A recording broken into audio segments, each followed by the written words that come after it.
Cartas de San Dionisio Areopagita. Carta 1. Al monje Gallo. La luz hace invisible la tiniebla. Cuanto más luz haya, menos visible es la tiniebla. Los conocimientos hacen invisible la ciencia del no saber. Tanto menos visible, cuanto más sean los conocimientos. No consideres el no saber como privación, sino como trascendencia. Entonces podrás decir con toda verdad que esto es lo más cierto. Ni la luz física, ni los conocimientos de las cosas alcanzan a comprender la ciencia secreta del no saber ante Dios. Su tiniebla trascendente se oculta a toda luz, es inaccesible a todo conocimiento. Si alguno, viendo a Dios, comprende lo que ve, no es a Dios a quien ha visto, sino algo cognoscible de su entorno, porque Él sobrepasa todo ser y conocer. Su ser está más allá de todo ser. La mente no alcanza a conocerle, negándole, pues, existencia como la nuestra, negando que nuestro conocimiento le conoce. Este perfecto no saber, en el mejor sentido, es conocer a aquel que está más allá de cuanto se pueda conocer. Carta 2. Al mismo monje Gallo. ¿Cómo es posible que aquel que sobrepasa todas las cosas trascienda también la fuente de la divinidad y del bien? Posible. Con tal que entiendas por divinidad y bondad la subsistencia de aquel bien que nos hace buenos y divinos, y la inimitable imitación de aquel que sobrepasa la divinidad y el bien que nos hace divinos y buenos. Sí, pues, esta es la fuente donde emana la divinidad y bondad, por la que nos hacemos divinos y buenos. Entonces, aquel que trasciende toda fuente, incluso la de la divinidad y bondad mencionadas, sobrepasa la divinidad y bondad. Y por cuanto permanece inimitable e imperceptible, trasciende toda imitación y participación, y a quienes le imitan y participan. Carta 3. Al mismo Gallo. Llamamos repentino a lo que se nos presenta inesperadamente, como pasando de lo oscuro a la claridad. Con respecto al amor de Cristo a los hombres, creo que la palabra de Dios emplea ese término para indicar que el supraesencial salió de su misterio y se nos ha manifestado tomando naturaleza humana. Sin embargo, continúa oculto, incluso después de esta revelación, o por decirlo con mayor propiedad, sigue siendo misterio dentro de la misma revelación. Porque el misterio de Jesús está escondido. No hay palabras ni entendimiento que lo descubran. Inefable por mucho que de él digan. Aunque lo entiendan, permanece incomprensible. Carta 4. Al mismo monje Gallo. ¿Cómo puede ser, dicen, que Jesús, trascendiendo a todos, se ponga sustancialmente al mismo nivel del ser humano? Aquí les llamamos hombre, no para significar que es autor del género humano, sino porque es verdaderamente hombre, con total sustancia humana. Pero no decimos que Jesús es hombre solamente. No mero hombre, porque si no fuera más que hombre, nunca sería supraesencial. Llevado de amor supremo hacia los hombres, se hizo hombre verdadero, más que hombre, a la vez que es perfectamente hombre. Siendo él supraesencial, es en sí todo lo que es el hombre. No deja de ser supraesencia desbordante, siempre supraesencial y plenitud. Ser, sobre todo ser, asume sobre sí el ser. Superior a toda condición humana, actúa como cualquier hombre. Prueba de ello es el nacimiento maravilloso de una virgen y las aguas agitadas que no cedieron bajo el peso de sus pies, corporales y terrenos. Con milagroso poder lo sostuvieron. ¿Quién podría mencionar tantas otras cosas más? Si las consideramos con ojos de fe, reconoceremos, de manera superior a nuestro entendimiento, que toda afirmación con respecto al amor de Jesús por la humanidad implica cierta negación con relación a la trascendencia. Por decirlo brevemente, Él no fue un hombre cualquiera, ni dejaba de serlo. Nacido como los hombres, era muy superior a los hombres. Trascendiendo la naturaleza humana, se hizo verdadero hombre. Por lo demás, no hacía las maravillas de Dios como si fuera únicamente Dios, ni realizaba los quehaceres del hombre como si fuera meramente hombre. Antes bien, por ser Dios hombre, ha llevado a cabo algo nuevo entre muchos, la actuación divino-humana. Carta 5. A Doroteo, diácono. La divina tiniebla es luz inaccesible, donde se dice que Dios mora. Resulta invisible por su claridad deslumbradora. El desbordamiento de sus irradiaciones supraesenciales impide la visión. Sin embargo, es aquí donde llega a estar todo aquel que es digno de conocer y contemplar a Dios. Y por eso precisamente, no viendo ni conociendo, alcanza de verdad lo que está más allá de todo ver y conocer. Solo sabiendo que Dios está más allá de los sentidos y del entendimiento, exclama con el profeta: «Sobremanera admirable es para mí esta ciencia, demasiado sublime para poder comprenderla». En este sentido, dice San Pablo haber conocido a Dios, porque supo que Dios trasciende todo acto de inteligencia y cualquier modo de conocer. Afirma asimismo: «Insondables son sus juicios e inescrutables sus caminos. Sus dones son inefables. Su paz sobrepuja a todo entendimiento». Porque había encontrado a aquel que está más allá de todo ser, y comprendió por encima de todo entendimiento, que quien es causa de todo, está más allá de todas las cosas. Carta 6. Al sacerdote Sosípatro. No cantes victoria, sacerdote Sosípatro, por atacar y vituperar un culto y doctrina que no te parecen bien.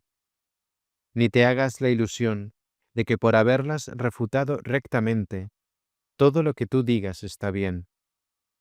Porque puede sucederte, tanto a ti como a los otros, que no veáis la verdad única y secreta, oculta bajo falsas apariencias.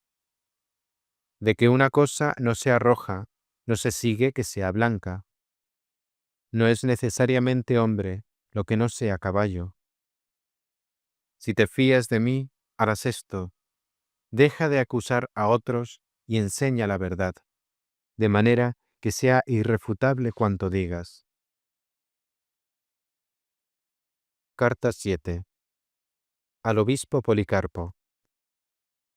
Por lo que yo recuerdo, nunca entablé polémica ni contra los griegos ni contra ningún otro. A mi modo de ver, la mejor aspiración de los hombres de bien ha de ser, en la medida de sus fuerzas, conocer y proclamar la verdad tal como es.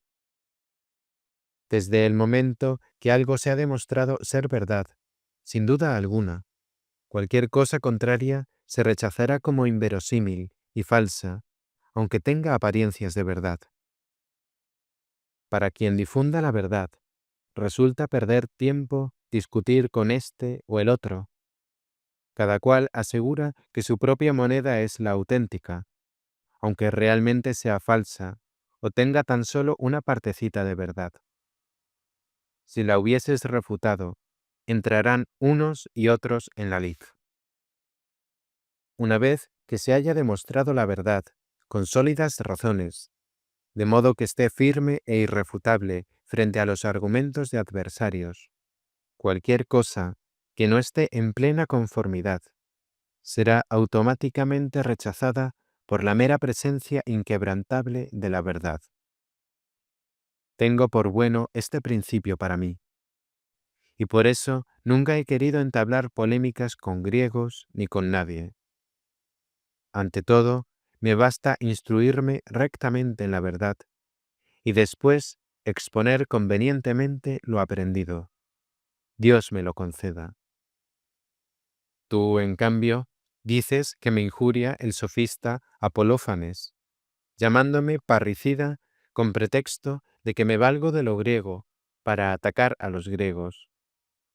Sería más correcto responderle que son los griegos quienes abusan de lo divino para ir contra Dios.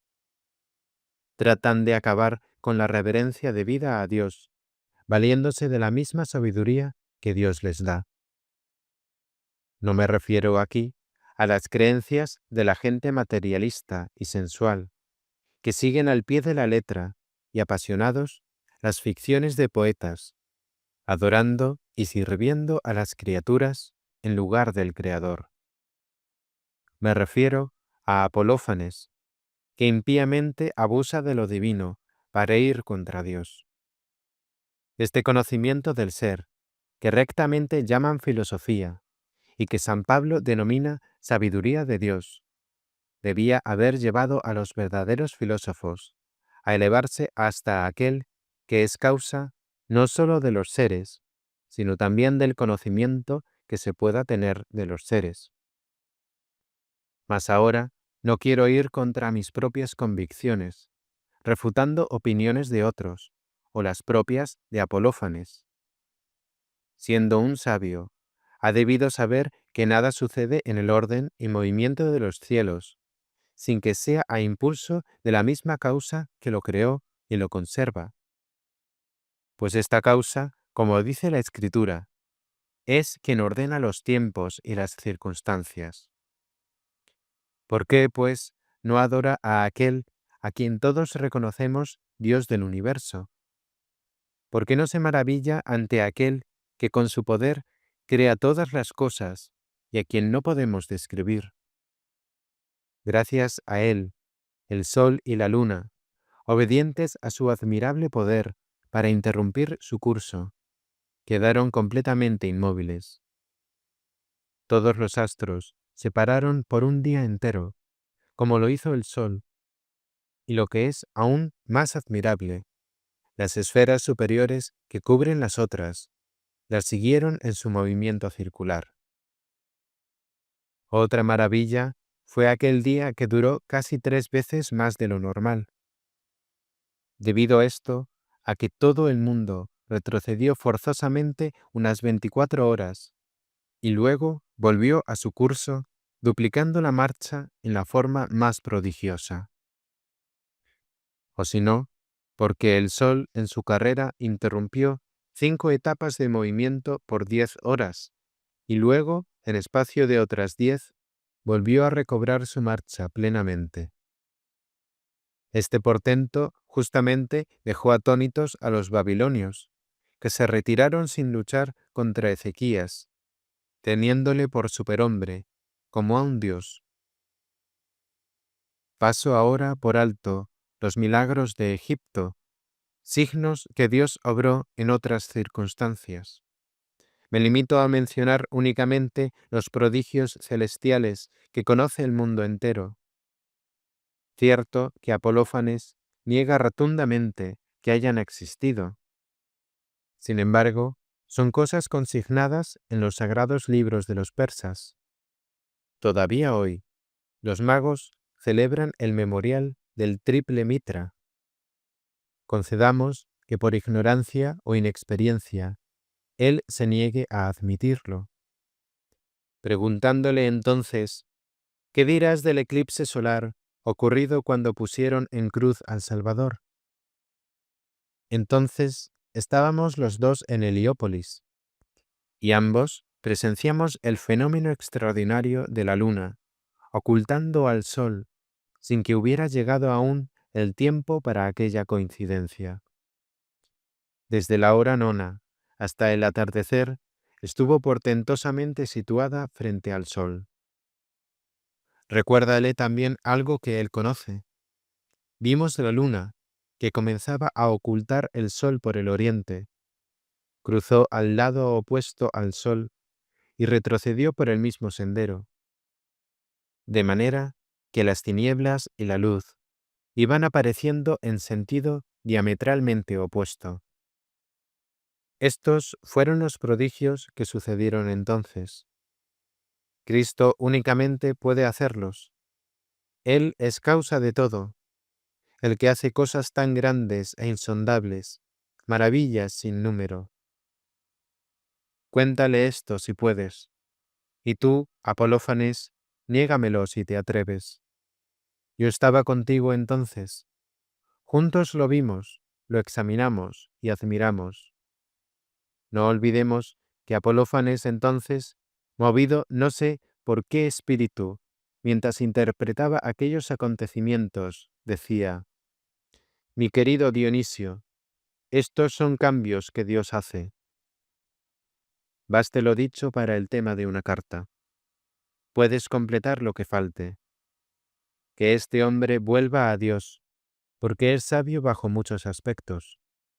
Ojalá no piense que es rebajarme el aprender humildemente la sapientísima verdad de nuestra religión. Carta 8. Al monje Demófilo. Sé trabajador y bondadoso. Los libros históricos de los hebreos nos refieren que el santo hombre Moisés, por su gran mansedumbre, mereció ver a Dios. Y si a veces se le privó de esta visión, fue porque antes había perdido la propia mansedumbre. Siempre que se atrevía a actuar contra los planes de Dios, muestran los libros que el Señor se enojaba contra él. Pero cuando refieren cómo la justicia de Dios le juzgaba digno de sus favores, describen primero la manera en que él imitaba la bondad divina. Era Moisés hombre mansísimo, dicen. Por eso le llaman siervo de Dios. Y más que a ningún otro profeta, le consideran digno de ver a Dios.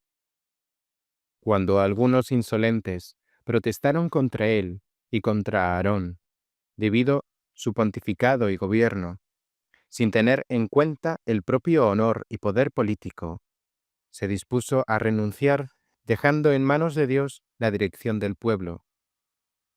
Cuando aquellos hombres le afrentaron echándole en cara y con amenazas lo hecho hasta entonces, este hombre humilde imploró el auxilio de Dios y con gran mansedumbre se defendió de las acusaciones por las pasadas desgracias de su pueblo.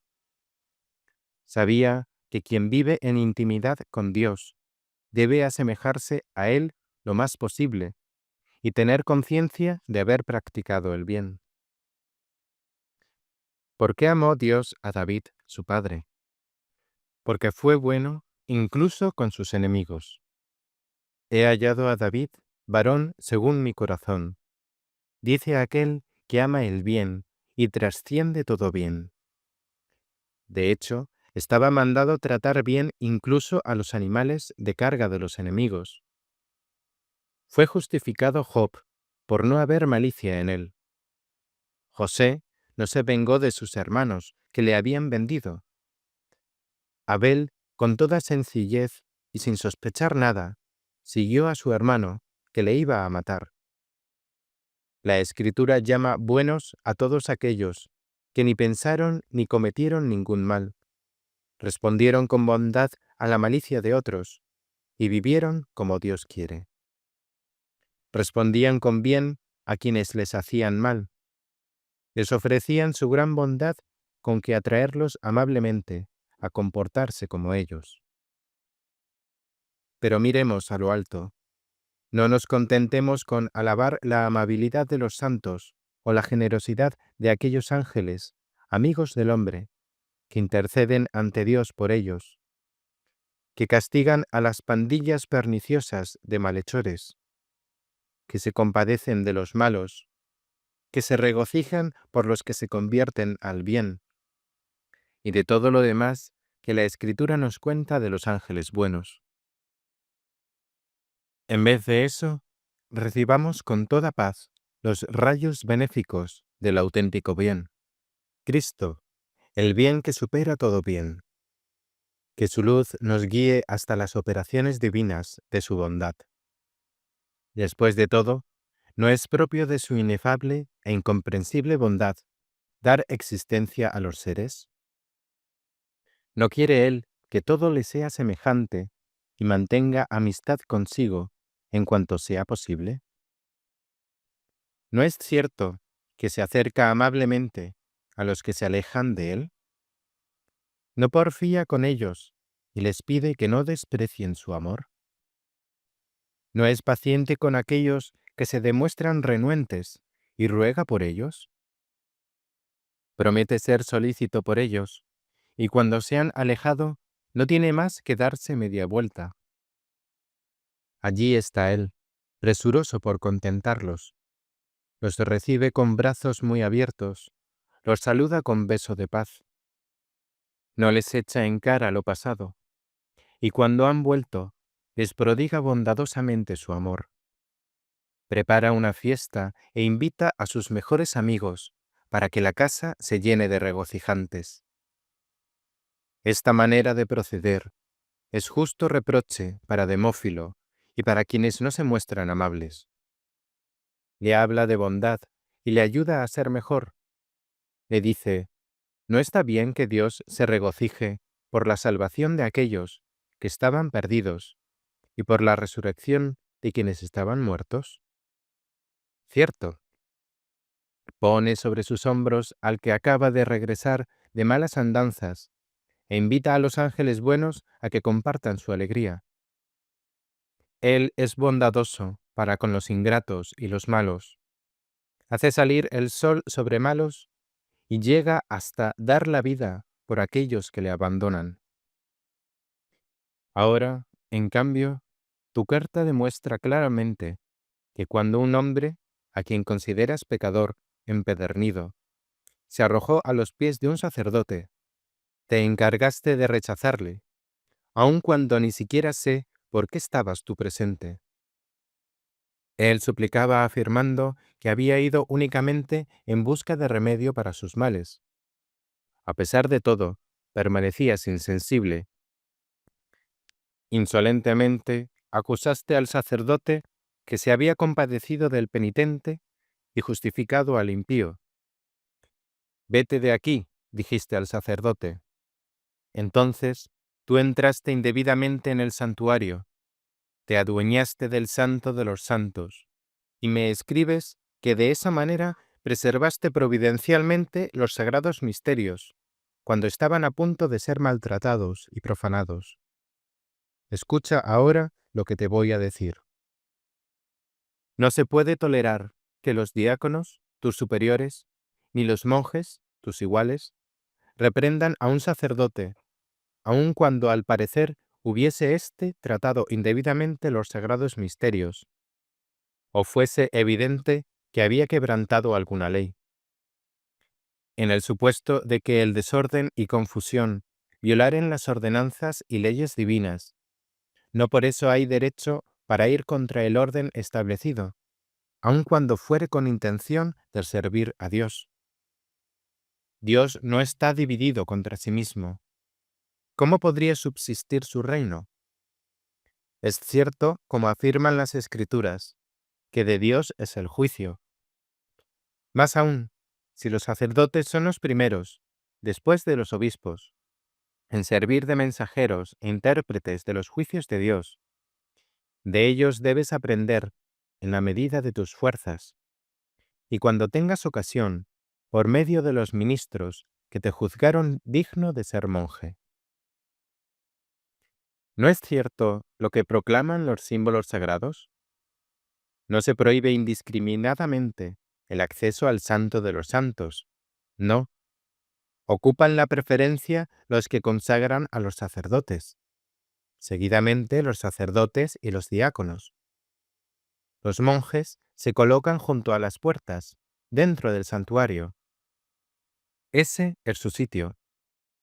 Allí reciben la iniciación y allí permanecen luego, no como guardianes, sino para guardar el orden debido, y conscientes de que han de mantenerse más cerca del pueblo que de los sacerdotes. Aquel que es principio santo de todo orden en los misterios sagrados, los ha admitido graciosamente a participar en los divinos misterios. Pero está claro que ha confiado la distribución a otros más familiarizados con estas realidades. Se colocan junto al sagrado altar para indicar el rango que les pertenece. Ven y oyen claramente los misterios divinos, que a ellos se les muestran sin paliativos. Luego se dirigen bondadosamente a los que están fuera, al otro lado de la cortina santa. Muestran a los monjes observantes, al pueblo santo y a los que ya han hecho penitencia aquellos misterios sagrados, preservados allí de toda profanación. Pero tú, con arrogancia, irrumpiste despiadadamente en el santo de los santos. Te jactas de que conservas y vigilas los sagrados misterios. En verdad no sabes nada. En nada te has instruido, ni tienes nada de cuanto es propio de los sacerdotes.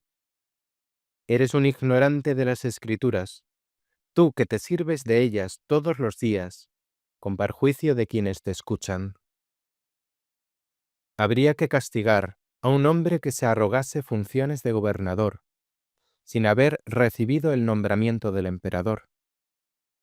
Suponte que cuando un juez pronuncie sentencia de condenación o de inocencia sobre un acusado, alguno de los subalternos asistentes al juicio tuviera la osadía de oponerse. Mucho peor si protestara con insultos.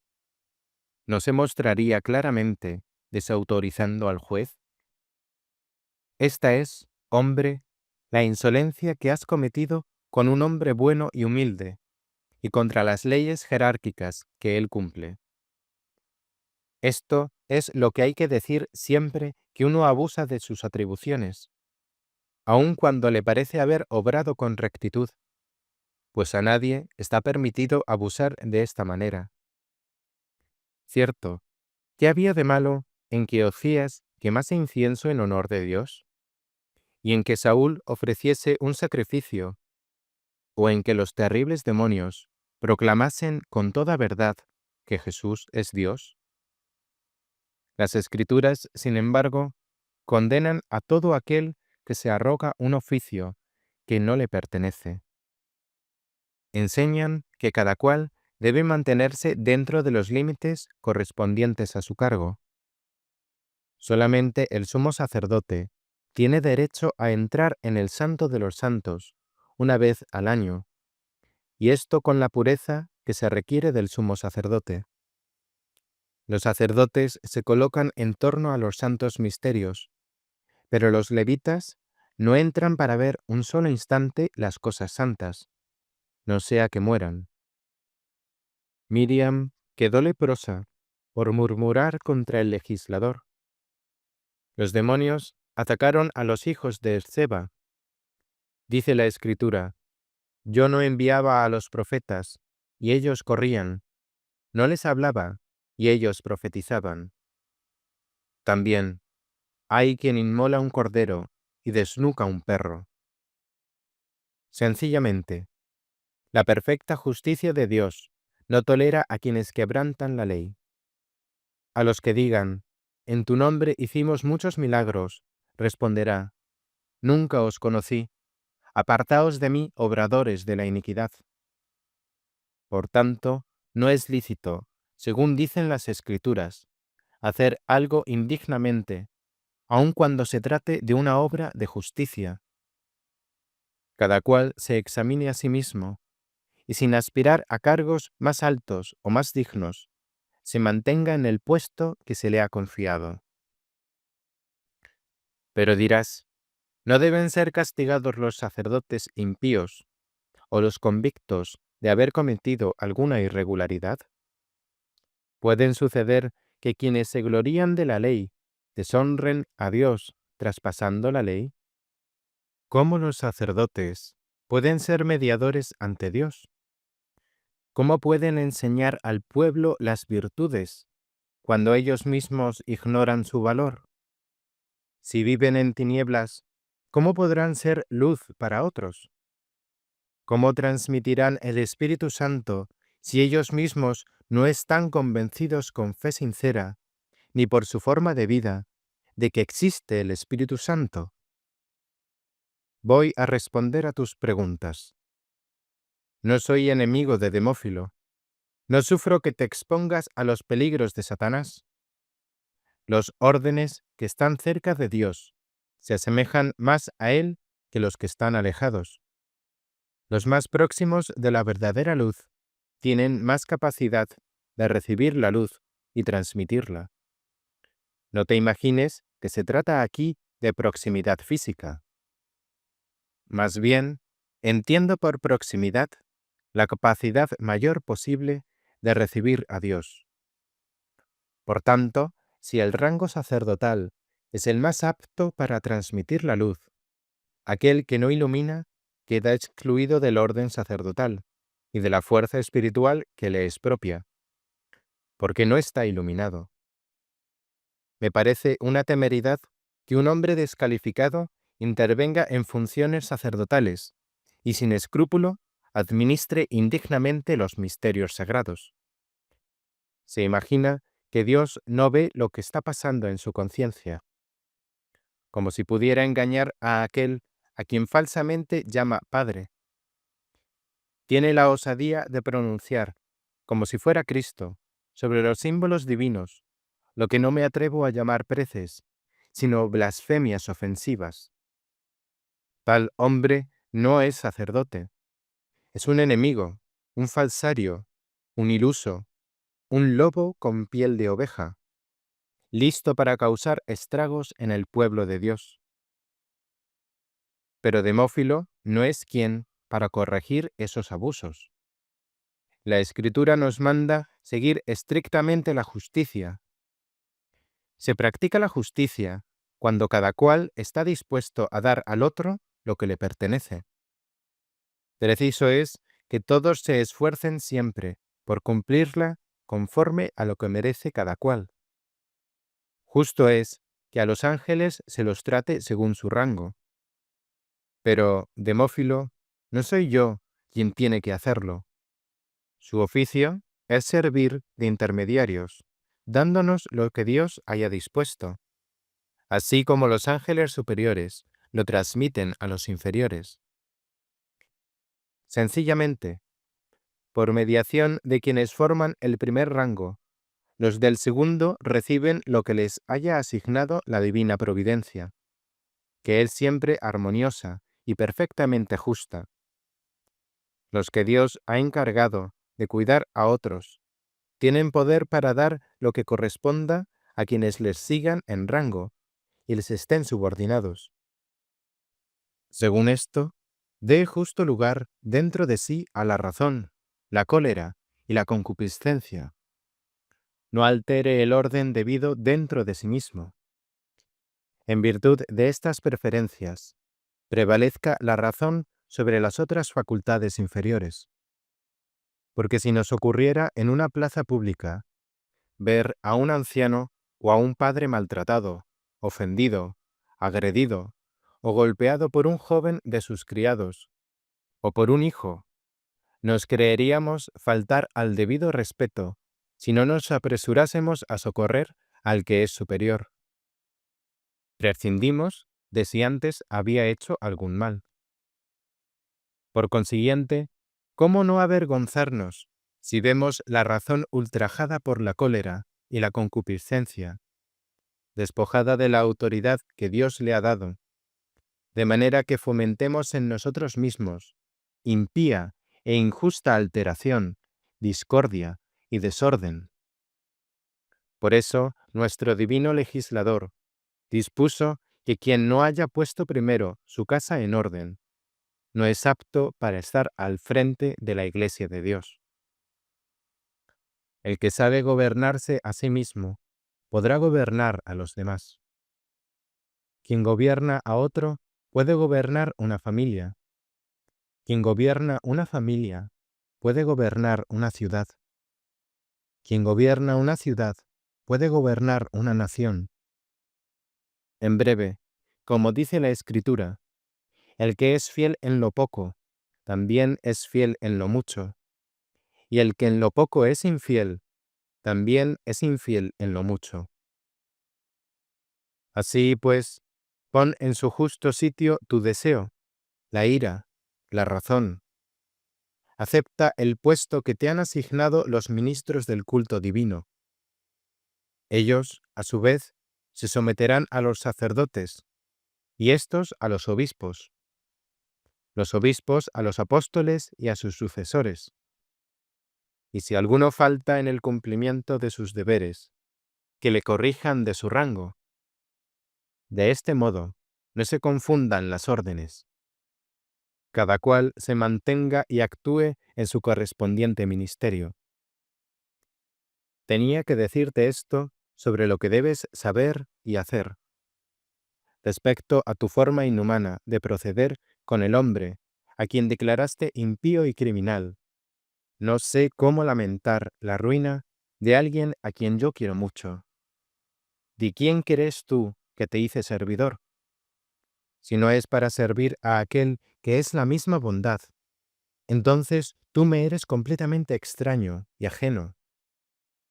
Asimismo al servicio religioso. Deberás, por tanto, buscarte otro Dios y otros sacerdotes. Con ellos no llegarás a ser perfecto, sino una bestia salvaje, ministro implacable de tu propia crueldad. Somos ya tan perfectos que no tengamos ya necesidad de amar a los demás como Dios nos enseñó.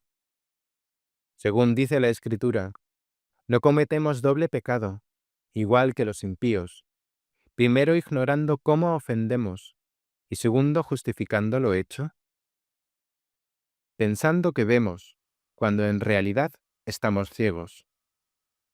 Pasmaos, cielos, de esto. Yo quedé extrañado, apenas podía creerlo, de no haberme encontrado esta carta, que ojalá no hubiera visto. Habría yo necesitado muchos testimonios para convencerme de lo que tú has hecho. Jamás habría yo creído que Demófilo no tuviera en cuenta que Dios es bueno y compasivo con todos. Tú mismo necesitas de la misericordia del Salvador. ¿Cómo pudiste prohibir a los sacerdotes perdonar cuando ellos, por su propia bondad y experiencia de fragilidad humana, se han hecho dignos de perdonar las ignorancias del pueblo? El Divino Maestro procedió de modo diferente. Apartado de los pecadores, como dice la Escritura, hizo del pastoreo de sus ovejas la prueba de su amor. Llama inicuo al siervo que se negó a perdonar la deuda del otro consiervo, no permitiéndole participar en lo más mínimo de la inmensa misericordia de que él había sido objeto. Muy justo que él sufriese el mismo castigo que había impuesto al otro. Necesitamos tener esto muy en cuenta, Demófilo, y yo también. Jesús, en su pasión, pidió al Padre que perdonase a los que le habían tratado cruelmente, y reprendió a los discípulos, porque pedían castigase sin compasión a los impíos samaritanos, que le habían tratado mal. En la carta, insistes con audacia, repetidas veces, en que reivindicabas la venganza de Dios, no la tuya. Pero dime, ¿es haciendo el mal como defiendes a aquel que es sumo bien? Vamos, ¿no es nuestro pontífice tal que no pueda compadecerse de nuestras flaquezas, Antes bien, Él es inocente y misericordioso. No disputará ni gritará. Es manso y es propiciación por nuestros pecados. Así pues, no soportaremos tus enfurecimientos, por mucho que procedan de celo o aduzcas los ejemplos de Finés y de Elías. No le convencieron a Jesús cuando aludieron a ellos sus discípulos, faltos de mansedumbre y buen espíritu. Así es como nuestro divino Maestro enseña con mansedumbre a cuantos se oponen a las divinas enseñanzas. A los ignorantes hay que instruirlos, no castigarlos. No empujamos a los ciegos, les damos la mano. Tú, en cambio, has rechazado a ese hombre que empezaba a abrir sus ojos a la luz. Se dirigió a ti con la mejor voluntad, y tú, qué horrible es esto, te atreviste a rechazarle, mientras que Cristo en su bondad va en busca del que anda perdido por los montes, le llama cuando huye, y apenas le encuentra, le pone sobre sus hombros. No fomentemos planes tan malos contra nosotros mismos. No levantemos espada uno contra otro. Aquellos que hacen el mal, o por el contrario, practiquen el bien, aunque no hayan logrado su propósito, fomentan en sí mismos el mal o el bien y terminarán siendo divinamente virtuosos o víctimas de sus pasiones animales. Irán por el sendero de los ángeles como sus compañeros, disfrutarán de perfecta paz allá en lo alto como aquí abajo, y libres de todo mal, recibirán en herencia el felicísimo descanso para siempre. Este es el bien supremo, estar con Dios eternamente. De lo contrario, continuarán privados de paz, con Dios y consigo mismos, víctimas de crueles demonios aquí y después de la muerte. Procuremos con todo empeño vivir en amistad con Dios, que es tan bueno, y estar siempre con el Señor. Que nunca, por justo juicio de Dios, seamos contados entre los malos, pagando las penas merecidas. Esto es realmente lo que yo más temo, y suplico no tener parte alguna en el mal. Si me permites, te voy a contar la visión divina que tuvo cierto hombre. No te rías, lo que te cuento es verdad. Fui una vez a Creta y me hospedé en casa de Carpos, santo varón, que por su mente tan purificada está dispuesto para la contemplación divina como el mejor, si es que alguno lo supera. Nunca empezaba a celebrar los sagrados misterios, sin que tuviesen alguna visión agradable durante las oraciones preparatorias. Refiere cómo una vez las infidelidades de alguien le causaron pena. Se debía la tristeza a que aquel hombre había hecho perder la fe a una persona y alejarse de la Iglesia, precisamente en los días que festejaba el propio bautismo. Carpos tenía la obligación de rogar por ambos e implorar la ayuda salvadora de Dios para lograr la vuelta de uno y ganar al otro a fuerza de ser bueno con él. Dispuesto estaba a exhortarlos todos los días de su vida hasta que volviesen al conocimiento de Dios. Tendría que esclarecerles sus dudas y dificultades hasta que por su sincera convicción se sintieran obligados a recobrar el buen sentido y renunciar a sus alocadas audacias. Pero en vez de esto, no sé por qué sintió dentro de sí mismo algo que nunca había experimentado antes, una gran hostilidad y amargura. Con tan mala disposición de ánimo, se fue a la cama y se durmió, pues ya era tarde. A medianoche, hora en que acostumbraba despertar para cantar las alabanzas a Dios, se levantó. Había descansado poco. En una serie de breves intervalos, interrumpía el sueño. Se puso a rezar, pero de manera impropia. Estaba enojado. Protestaba que era injusto dejar vivir a hombres impíos que se habían apartado de los rectos caminos del Señor. Dicho esto, pidió a Dios que sin compasión lanzara rayos para acabar de una vez con aquellas dos vidas. Según él cuenta, parecía que la casa donde estaba se removía totalmente y se partía por medio desde el techo hasta el suelo. Apareció una llama que bajaba hasta él desde el cielo, como si hubiese desaparecido el techo. El cielo se mostraba abierto, y en la bóveda la gloria. Apareció Jesús rodeado de un sinnúmero de tronos de ángeles en forma humana. Carpos miraba a lo alto y estaba maravillado de lo que veía.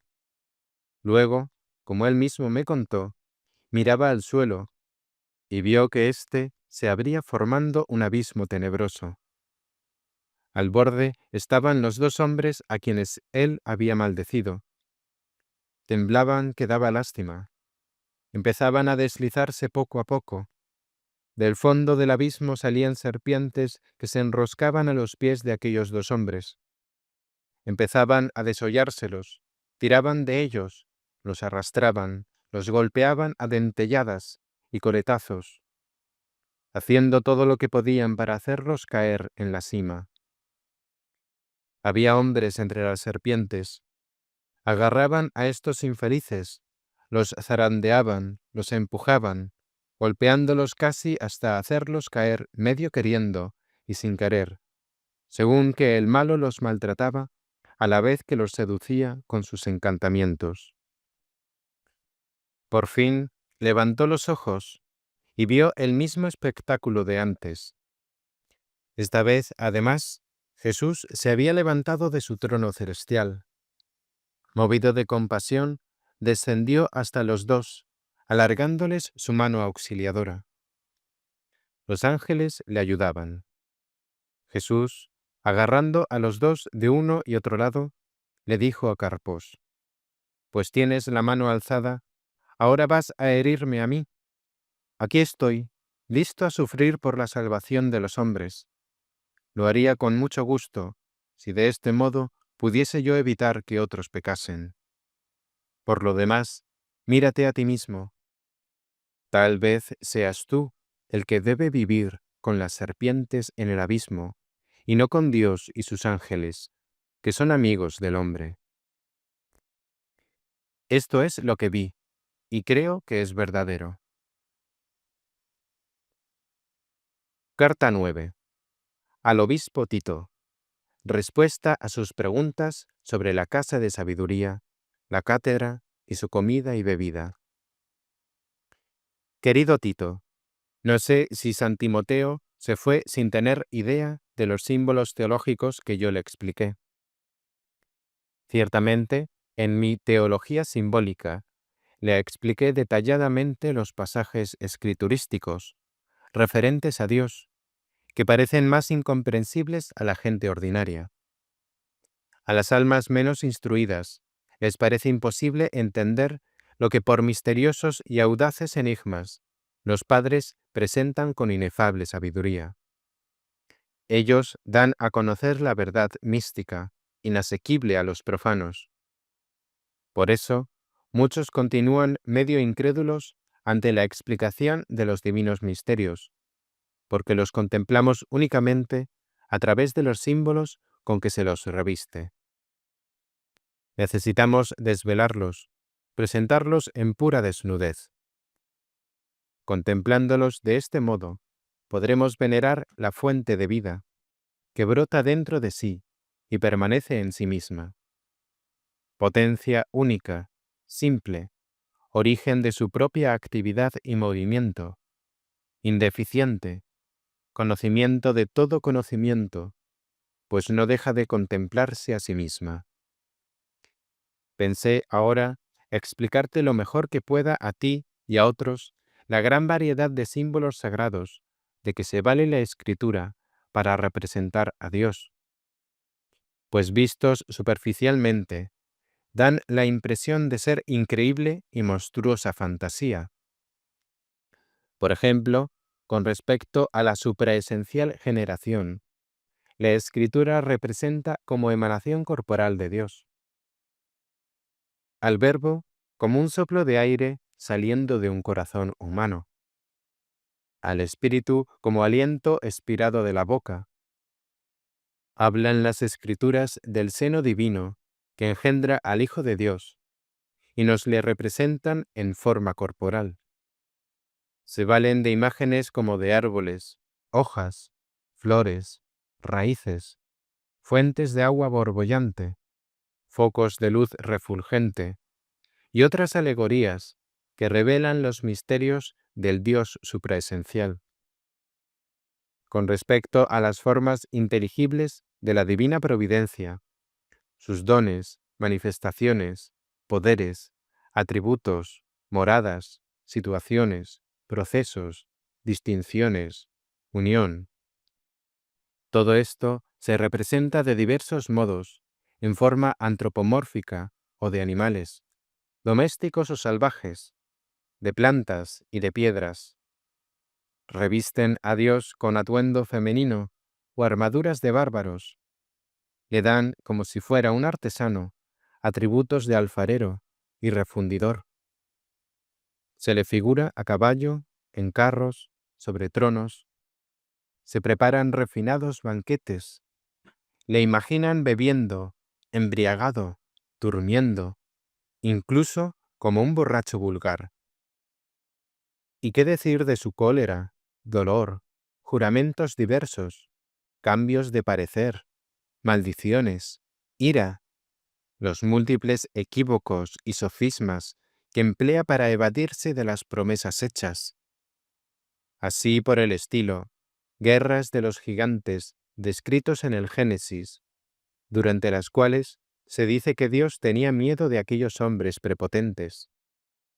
Los confundió, aunque estaban construyendo su torre, no para dañar a nadie, sino para salvarse a sí mismo. ¿Qué decir del consejo celebrado en el cielo para engañar y hacer fracasar a Ahab? Los deseos apasionados del cantar de los cantares, propios de meretrices. Se emplean, además, otras audaces alegorías sagradas para representar a Dios y poner de manifiesto lo que está oculto. Multiplicado lo que es indivisible y único, se puede dividir. Lo que no tiene forma ni figura adquiere múltiples facetas. De esta manera, uno es capaz de ver la hermosura envuelta en imágenes y descubrir que son verdaderamente misteriosas, propias de Dios y llenas de gran luz teológica. No pensemos que en el aspecto externo, estos símbolos dados tienen valor por sí mismos. Son la batalla visible a través de la cual la gente ordinaria entiende lo inefable e invisible. Así sucede a fin de evitar que los profanos abusen de los más santos misterios, pero les son realmente manifiestos a quienes de corazón buscan la santidad. Solo estos saben cómo desenmarañar los símbolos sagrados de su imaginería infantil. Solo ellos disfrutan de mente apta, sin complicaciones, y poder de contemplación para penetrar en la simple, maravillosa y trascendente verdad de los símbolos. Además, téngase en cuenta que la tradición teológica ofrece doble aspecto: lo inefable y misterioso de un lado y lo evidente y cognoscible de otro. Lo primero se sirve del símbolo y requiere previo conocimiento. Lo otro es filosófico y emplea la demostración. Más aún, lo arcano se entrelaza con lo manifiesto. Lo último se vale de la persuasión e impone la veracidad de su aserto. Lo segundo opera misteriosamente sin que se pueda demostrar y pone a las almas fervientes en presencia de Dios. Por esto, los iniciados de nuestra tradición, lo mismo que los maestros de la ley, no tuvieron reparo en servirse de símbolos con respecto a Dios.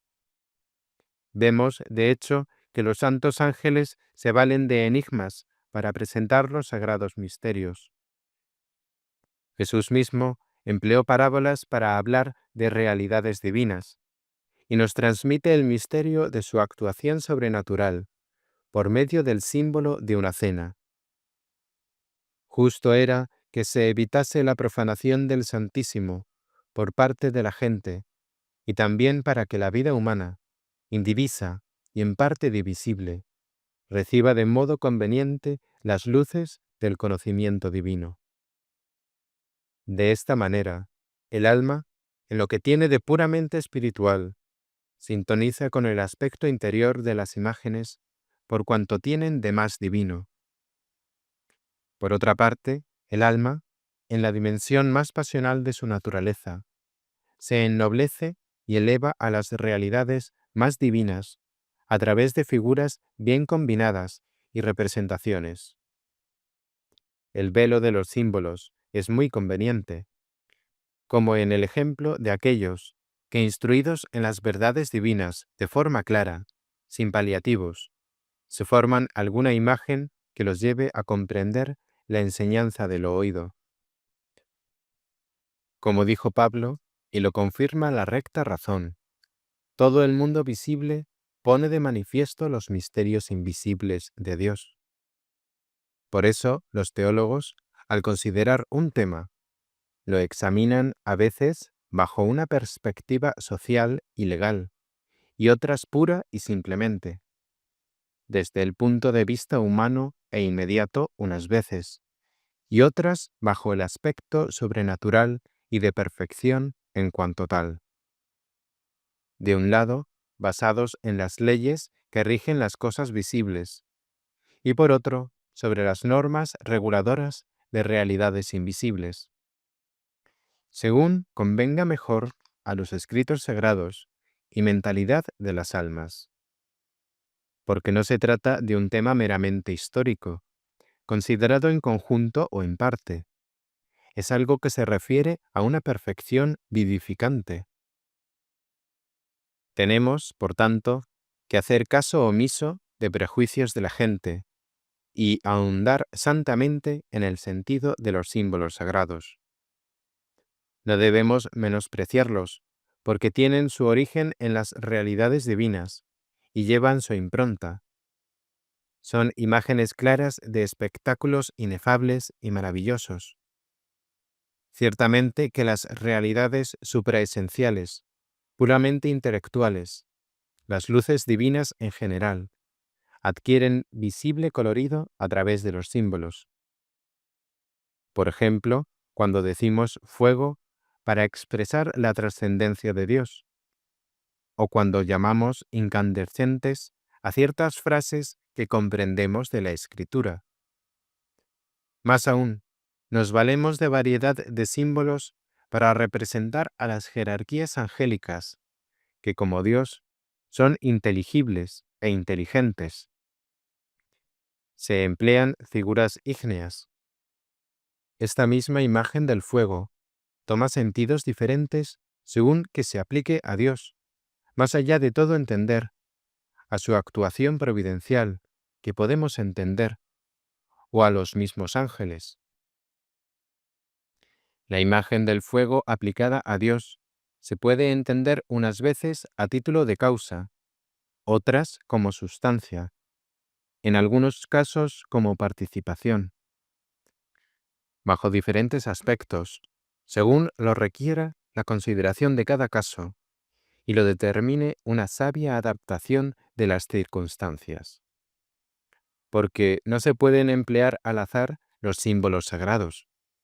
Hay que explicarlos según convengan a sus causas, subsistencias, poderes, órdenes y dignidades de los signos representativos. Pero no alarguemos esta carta demasiado. Examinemos el tema que tú me propusiste. Te digo que todo alimento aprovecha a quien se nutre. Perfecciona lo que allí hay de falta e insuficiencia. Proporciona remedio a la debilidad y fomenta la vida haciendo florecer y revivir. Hace la vida agradable.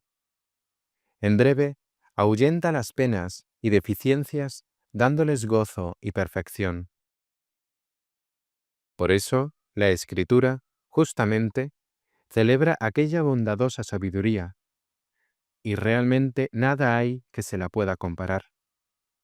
Ella prepara la cátedra mística, pone primero un alimento sólido, a continuación echa un poco de bebida sagrada, y luego bondadosamente llama en voz alta a todos los que la necesitan. Así pues, la sabiduría divina prepara doble nutrición, una sólida y estable, la otra líquida y fluyente. En una cátedra prepara las bondades providenciales. La cátedra, como es redonda y sin tapa, viene a ser un símbolo de la divina providencia, que no tiene principio ni fin, que todo lo contiene y penetra. Sale de sí para abarcarlo todo y permanece siempre idéntica a sí misma. Persevera en su plena e indefectible subsistencia. Como la cátedra, continúa sólida y estable. Se dice también que la sabiduría se construyó una morada donde preparar los alimentos sólidos y las bebidas. Asimismo, la crátera. Cualquiera que mire con sentido sagrado las cosas divinas, descubrirá claramente que la causa universal del ser y de la perfección es también providencia perfecta, que a todos se extiende gradualmente. La providencia está en todas partes, todo la abarca, está como incrustada en todo ser, pero al mismo tiempo trasciende todo ser, no es nada en nada, sobrepasa todo ser, existe, subsiste y permanece eternamente idéntica a sí misma. No experimenta cambio alguno, nunca sale de sí misma, ni abandona su propia morada, ni su trono inmóvil. Desde allí ejerce por su bondad la plenitud de su perfecta actuación providencial. Se abaja paso a paso a todas las cosas, sin dejar de permanecer en sí misma. A la vez estable y en movimiento, y sin embargo, no sometida a la ley del reposo ni del movimiento. Lo cual quiere decir que posee a la vez, natural y sobrenaturalmente, poder dinámico en su actividad providencial, mientras que permanece inmóvil en su morada. ¿Qué significa el alimento sólido y el alimento líquido? Alabamos la generosidad de la sabiduría, que da las dos cosas a la vez. A mi entender, el alimento sólido significa la perfecta identidad de un orden intelectual y seguro, gracias al cual, por el ejercicio de un conocimiento estable, poderoso, único, indivisible, a medida que nuestro entender se hace maduro. En tal sentido, San Pablo distribuye el alimento verdaderamente sólido, que antes había recibido de la sabiduría. Alimento líquido significa el fluir desbordante que se extiende a todos los seres, y a los así diligentemente alimentados, guía amablemente a través del ovario múltiple y diviso al simple y estable conocimiento de Dios. Por eso, la palabra de Dios bien entendida se compara al rocío, agua, leche, vino y miel.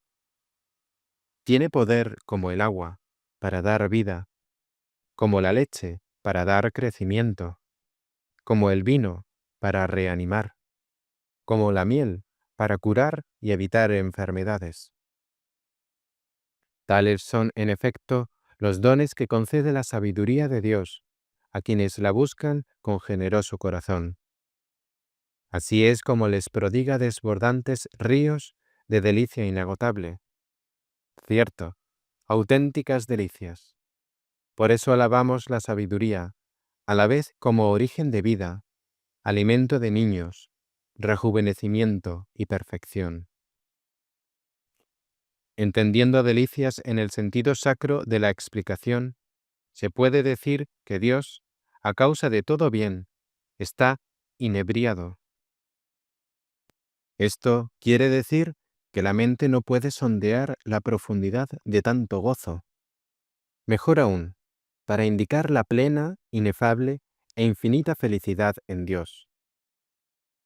En nuestro lenguaje, embriaguez tiene el sentido peyorativo de saciedad indebida, pues priva del uso de la razón y buen sentido. Adquiere el mejor significado cuando se dice de Dios. Embriaguez que ha de entenderse únicamente como sobreabundancia inconmensurable de los bienes en Dios, causa de todo. Se dice que a la embriaguez sigue la pérdida de razón y buen sentido, pero hablando de Dios, hay que entender su inmensa sobreabundancia, por la cual conoce más que cualquier entendimiento pueda conocer, sin que a él nadie le pueda plenamente comprender. Sobrepasa todo ser. Ebrio significa simplemente que Dios está más allá de todas las cosas buenas, más allá de la misma plenitud, más allá de toda inmensidad. Tiene su morada por encima y más amplia que todo cuanto existe. En el mismo sentido, debemos entender el banquete de los santos en el reino de Dios. Vendrá el Rey, dice, y los hará sentar a la mesa y les servirá, lo cual indica cierta participación, común y armoniosa, de los santos en los bienes divinos, congregación de los primogénitos que están escritos en los cielos y los espíritus de los justos perfectos, sin carecer de bien alguno. Aquel sentarlos a la mesa ha de interpretarse como el descansar después de muchos trabajos, como una vida sin pena, como un compañerismo con Dios en la luz y en el país de la vida, como una plenitud de gozo santo, como inagotable reparto de bienes que colman la felicidad santa a todos los justos. Es el mismo Jesús quien los alegra, los coloca a la mesa, les sirve, les hace descansar de sus trabajos para siempre. Es Jesús quien les concede a manos llenas hermosura en plenitud. Sé bien que me vas a pedir que te explique lo que quiere decir que Dios duerme y se despierta. El sueño de Dios significa que Él es trascendente, y los seres, objetos de la divina providencia, son incapaces de comunicarse con Dios directamente. Estar despierto es símbolo en Dios de que se cuida de velar por la conducta y salvación de aquellos que necesitan de Él. Después de esta explicación, tú puedes por ti mismo interpretar otros símbolos teológicos. No me parece apropiado insistir en esto, dando la impresión de que tengo algo nuevo que decir. Creo que he respondido bien a tu pregunta. Termino aquí mi carta porque ya he tratado estos asuntos en otro lugar. Te envío el texto completo de mi Teología Simbólica, donde hallarás la explicación de Casa de la Sabiduría, 7 columnas, alimento sólido, dividido en las ofrendas y los panes. En ese libro, explicado con mayor detalle, hallarás lo referente a la mezcla del vino, la embriaguez de Dios y de otros símbolos que acabamos de mencionar. Yo creo que es una buena explicación de los símbolos, perfectamente de acuerdo con la sagrada tradición y la verdad de las Escrituras. Carta 10 y última. A Juan el teólogo, apóstol y evangelista, desterrado en la isla de Patmos. Te saludo, alma santa, discípulo amado a quien yo, más que otros muchos, tengo derecho de invocar así. Alégrate, discípulo verdaderamente amado, de aquel que es perfectamente amable, deseable y digno de todo afecto. ¿Por qué extrañarse de que Cristo diga la verdad y de que sus discípulos sean desechados de las ciudades por los injustos? La verdad es que estos hombres cargan sobre sí mismos los castigos que merecen, ¿No son aquellos quienes por su culpa se separan de los hombres santos? Lo visible es realmente imagen de lo invisible. Algún día no será Dios quien justamente se va a separar de los malvados, sino que los malvados se apartarán totalmente de Dios. En efecto, vemos a los buenos, ya unidos a Dios aquí en la tierra, porque aman la verdad y han renunciado a la pasión de codiciar bienes terrenos. Aman la paz y la santidad. Estando en esta vida, anhelan la del cielo. Libres de toda pasión, viven como ángeles entre los hombres. No cesan de alabar a Dios. Practican la bondad y las demás virtudes. Por lo que a ti se refiere, no soy tan tonto como para pensar que te hallas completamente libre de sufrimientos. Los sientes por la repercusión que tienen en el cuerpo. Respecto a los que te hacen sufrir y se imaginan equivocadamente que apagarán el sol del Evangelio, los critico con razón. Pero sobre todo, ruego por ellos, esperando que renuncien al mal que se hacen a sí mismos y retornen al bien. Acudirán a ti para que los ilumines. En cuanto a mí, nadie podrá privarme del rayo totalmente divino de Juan. En este momento estoy recordando y renovando la verdad de tus enseñanzas teológicas. Pero pronto, me atrevo a decirlo, por osado que parezca, voy a reunirme contigo. Soy digno de crédito, sin duda, cuando enseño y afirmo lo que Dios te ha revelado, es decir, que te vas a ver libre de esa prisión de Patmos y regresarás a la tierra de Asia, donde actuarás de nuevo a imitación de Dios, y será tu ejemplo legado para cuantos te sucedan. Fin de las cartas de San Dionisio Areopagita. San Dionisio ruega por nosotros.